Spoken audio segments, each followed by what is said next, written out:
नमस्कार विद्यार्थी मित्रांनो, मला हे महाज्योतीचे टॅब मिळालेले होते आणि या टॅबमध्ये तुम्हाला माहिती असेल की तुम्हाला इतर कोणतेही ॲप प्ले स्टोरवरून डाउनलोड करता येत नाही आणि दुसरं काही वापर करता येत नाही. परंतु इथे बघा, तुम्हाला दाखवतो. मी फिजिक्सवालाचं ॲप इथे डाउनलोड केलं. मी फिजिक्सवालाचा स्टुडंट आहे कारण मी, आणि इथे पहिले 2-3दा डाउनलोड केल्यानंतर ओपनच व्हायचं नाही. आता ओपन होतं आहे आणि सगळं चालतं पण आहे, लेक्चर वगैरे. बघा, फिजिक्सचं लेक्चर जर मी लावलं तर इथे बघा चालू होते. बघा ते 1 सेकंड, थोडं नेटवर्क येत नाही, होऊन जाईल. थांबा 1 मिनटं, 5 मिनटं होऊन जाईल. हे बघा होतं आहे. केटीजी आणि थर्मोडायनमिक्स का लेक्चर नंबर 5. आता बघा, मग ते कसं करायचं तुम्हाला सांगतो मी.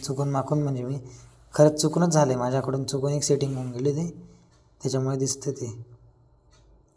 सेटिंग्समध्ये गेल्यानंतर मी ना इथे खाली ॲक्सेसिबिलिटीमध्ये गेलो. तिथे गेल्यानंतर इन्स्टॉल ॲपमध्ये गेलो आणि MDM एजंटला ऑफ करून दिलं.